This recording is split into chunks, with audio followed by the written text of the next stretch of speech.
ఇక సిద్దిపేటలో ఎన్నికల పోలింగ్ కి సంబంధించి మరిన్ని డీటెయిల్స్ మా ప్రతినిధి రంగాచారి లైవ్ లో అందజేస్తారు. రంగాచారి,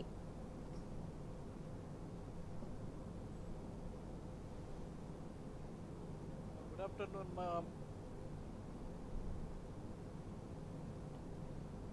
45% వరకు పోలింగ్ నమోదైనట్టుగా మనకు అధికారులు చెప్తూ ఉన్నారు. 45 వరకు పోలింగ్ జరిగి ఉంటుందని చెప్పి ఒక అంచనా అయితే జరుగుతుంది. అధికారులు ఇంకా ప్రకటించాల్సి ఉంది. మొత్తానికి ఈ రోజు ఉదయం నుంచి కనుక మనం పోలింగ్ సరళిని కనుక పరిశీలించినట్టయితే పట్టణ ప్రాంతాల్లో ఉదయం పూట కొంత మందకోడిగా ప్రారంభమైనప్పటికీ కాసేపటి తర్వాత సుమారు 9, 10, 11 గంటల ప్రాంతం వరకు పట్టణాల్లో కూడా అక్కడ ఓటర్లంతా కూడా వచ్చి పోలింగ్ స్టేషన్ల వద్ద నిలబడి ఓటు వేసేటువంటి పరిస్థితి కనిపించింది. ఇక గ్రామీణ ప్రాంతాల్లో అయితే పెద్ద ఎత్తున ఓటర్లు తమ పోలింగ్ కేంద్రాలకు వచ్చి పోలింగ్ నమోదు చేసుకు ఓటు వేస్తున్నటువంటి పరిస్థితి కనిపించింది. ముఖ్యంగా సిద్దిపేట, దుబ్బాక, గజ్వేలు నియోజకవర్గాల్లోని గ్రామీణ ప్రాంత ఓటర్ అయితే మాత్రం ఖచ్చితంగా గత అసెంబ్లీ ఎన్నికల సందర్భంగా ఏదైతే తమ ఓటు హక్కుని వినియోగించుకున్నారో అదే పద్ధతిలో ఈసారి కూడా ఓటు హక్కు వినియోగించుకోవడానికి పోలింగ్ కేంద్రాలకు వస్తున్నట్టుగా చాలా స్పష్టంగా కనిపిస్తుంది. అక్కడ కనిపిస్తున్నటువంటి క్యూ లైన్లను బట్టి మనకు అర్థం అవుతుంది. ప్రస్తుతం మనం దుబ్బాకలోని ఇక్కడ కేసీఆర్ నిర్మించినటువంటి కళాశాల కేంద్రంలో ఉన్నాం. ఇక్కడ 2 పోలింగ్ కేంద్రాలు ఉన్నాయి. ఒకటి 41 నెంబర్ పోలింగ్ కాగా మరొక పోలింగ్ కేంద్రం 43. ఈ 2 పోలింగ్ కేంద్రాల్లో ఒకటేమో పురుషులది కాగా మరొకటి మహిళలది.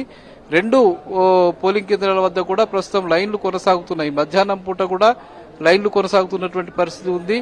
మహిళలు, పురుషులు కూడా వచ్చి ఓటు వేస్తున్నటువంటి పరిస్థితి అయితే కనిపిస్తుంది. ఇక దుబ్బాకలోని మిగతా పోలింగ్ కేంద్రాల్లో కూడా ఇదే పరిస్థితి కనిపిస్తున్నట్టుగా మనకు అక్కడ మన ప్రతినిధులు అందిస్తున్నటువంటి సమాచారాన్ని బట్టి తెలుస్తుంది.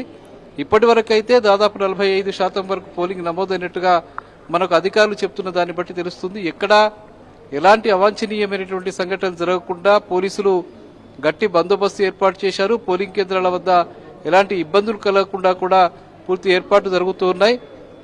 ముఖ్యంగా జిల్లా వ్యాప్తంగా ఉండేటువంటి ఈ 3 నియోజకవర్గాలు మెదక్ లోక్సభ పరిధిలో ఉండేటువంటి దుబ్బాక, గజ్వేలు అట్లాగే సిద్దిపేట ఈ 3 నియోజకవర్గాలు దుబ్బాక లోక్సభ పరిధిలో ఉంటాయి. అట్లాగే హుస్నాబాద్ నియోజకవర్గానికి సంబంధించింది అది కరీంనగర్ లోక్సభ పరిధిలో ఉంటుంది. అట్లాగే భువనగిరి లోక్సభ పరిధికి సంబంధించి 3 మండలాలు కూడా మన సిద్దిపేట జిల్లా పరిధిలోకి వస్తాయి. అవి ప్రధానంగా చేర్యాల, మద్దూరు, కొమరవెల్లి ఈ 3 మండలాలు కూడా ఈ భువనగిరి లోక్సభ నియోజకవర్గానికి సంబంధించిన పరిధిలోకి వస్తాయి. అక్కడ కూడా పోలింగ్ జరుగుతున్నట్టుగా తెలుస్తుంది. ముఖ్యంగా ఈ 4 నియోజకవర్గాలు ఏవైతే ఉన్నాయో దుబ్బాక, సిద్దిపేట, గజ్వేలు, హుస్నాబాద్ ఈ నియోజకవర్గాలకు సంబంధించి సుమారు 9,66,330 ఓట్లు ఉన్నట్టుగా మనకు రికార్డులను బట్టి తెలుస్తుంది. అందులో ప్రధానంగా 4,73,535 మంది పురుషులు, అట్లాగే 4,92,714 మంది మహిళలు ఓటర్లుగా ఉన్నారు. అందులో మహిళలు కూడా పెద్ద ఎత్తున పోలింగ్ కేంద్రాలకు వచ్చి ఓటు హక్కును వినియోగించుకున్నట్టుగా మనకు తెలుస్తుంది. ఈరోజు సాయంత్రం 6 గంటల వరకు పోలింగ్ కొనసాగుతూ ఉంది.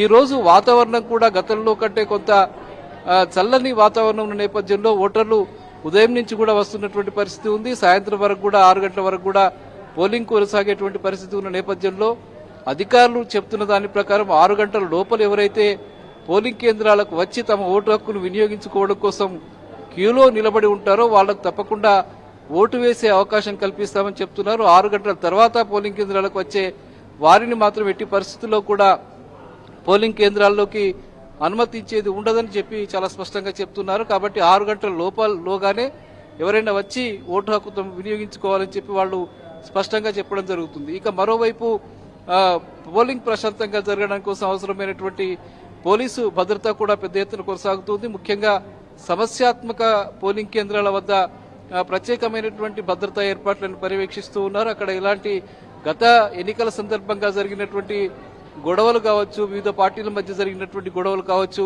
అంతకుముందు నక్సలైట్లకు సంబంధించిన ప్రభావం ఉన్నటువంటి ప్రాంతాల్లో అటు రాయపోలు, తర్వాత దౌలతాబాద్ మండలానికి సంబంధించిన కొంత ప్రాంతం కావచ్చు, ఇటు దుబ్బాక మండలంలోని కొంత ప్రాంతం కావచ్చు, ఇటు సిద్దిపేట మండలంలోని కొన్ని గ్రామాలు కావచ్చు, అవి గతంలో నక్సల్ ప్రభావిత ప్రాంతాలుగా ఉన్నాయి. ఆ ప్రాంతాల్లో ఆ సందర్భాల్లో ప్రభావం ఉన్న సందర్భంలో కొన్ని గొడవలు జరిగినటువంటి పరిస్థితి ఉంది. అట్లాంటి కేంద్రాల వద్ద ప్రత్యేకంగా పోలీసులు ప్రధానంగా దృష్టి కేంద్రీకరించి వాటిని ప్రత్యేకమైనటువంటి భద్రతా ఏర్పాట్లు చేసినటువంటి పరిస్థితి ఉంది. ఇక పోలింగ్ కేంద్రాలకు 100 మీటర్ల దూరం వరకు ఎవరిని కూడా అనుమతించినటువంటి పరిస్థితి. ఏ పార్టీకి సంబంధించిన వాళ్ళు కూడా ఆ కండువాలు గాని టోపీలు గాని పెట్టుకుని వచ్చి ప్రచారాన్ని చేయకుండా కట్టుదిట్టమైనటువంటి ఏర్పాట్లు అయితే జరిగినాయి.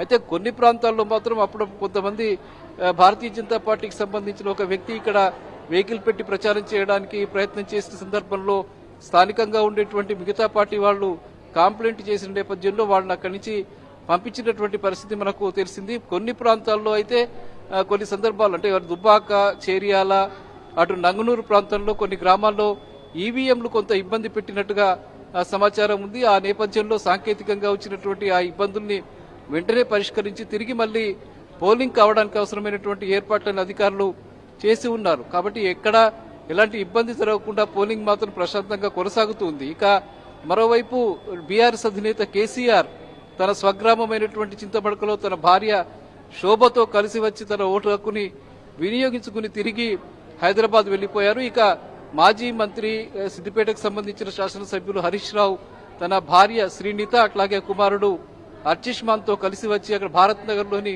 పోలింగ్ కేంద్రంలో తన ఓటు హక్కుని వినియోగించుకున్నారు. ఇక ఎమ్మెల్సీ దేశపతి శ్రీనివాస్ కూడా సిద్దిపేటలో కుటుంబంతో సహా వచ్చి అక్కడ తన ఓటు హక్కును వినియోగించుకున్నారు. ఇక గజ్వేల్లో ఎమ్మెల్సీ యాదవరెడ్డి, మాజీ forest corporation chairman Vanteru Pratapareddy లాంటి ప్రముఖులు అక్కడ ఓటు హక్కును వినియోగించుకున్నారు. ఇక ఇటు దుబ్బాకలో తన స్వగ్రామమైనటువంటి పోతారంలో దుబ్బాక శాసనసభ్యులు కొత్త ప్రభాకర్ రెడ్డి తన ఓటు హక్కును వినియోగించుకున్నారు. ఇక ఈ మెదక్కు సంబంధించిన పార్లమెంటు సభ్యునిగా బీఆర్ఎస్ సభ్యునిగా పోటీ చేస్తున్నటువంటి వెంకట్రామరెడ్డి తాను నివసిస్తున్నటువంటి పటంచెరు ప్రాంతంలోని తెల్లాపూర్లో తన కుటుంబ సభ్యులతో వెళ్లి అక్కడ పోలింగ్ స్టేషన్లో తమ ఓటు హక్కును వినియోగించుకున్నారు. మొత్తంగా ప్రముఖులంతా కూడా తమ ఓటు హక్కును వినియోగించుకున్నటువంటి పరిస్థితి కనిపిస్తుంది. ఇక చాలా మంది ప్రముఖులు కావచ్చు, మిగతా వాళ్ళు కావచ్చు, విద్యావంతులు కావచ్చు ఓటు హక్కును వినియోగించుకోవడానికి వస్తున్నటువంటి పరిస్థితి కనిపిస్తుంది. కానీ అయితే మరో ముఖ్యమైన విషయం ఏంటంటే గత అసెంబ్లీ ఎన్నికల సందర్భంగా వివిధ ప్రాంతాల్లో ఉన్నటువంటి వ్యక్తులు, వివిధ గ్రామాల్లో ఉన్నటువంటి వ్యక్తులు,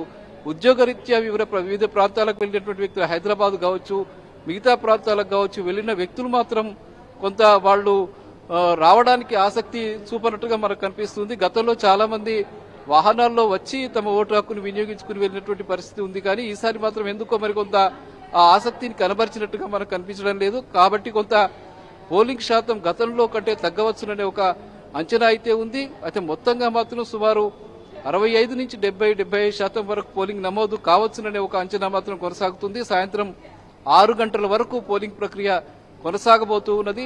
అందుకు అవసరమైనటువంటి అన్ని ఏర్పాట్లు జరుగుతున్నాయి. పోలింగ్ ప్రక్రియ అంతా కూడా అటు కొనసాగుతున్నటువంటి పరిస్థితి ఇక్కడ కనిపిస్తూ ఉన్నది. Mamata, over to studio.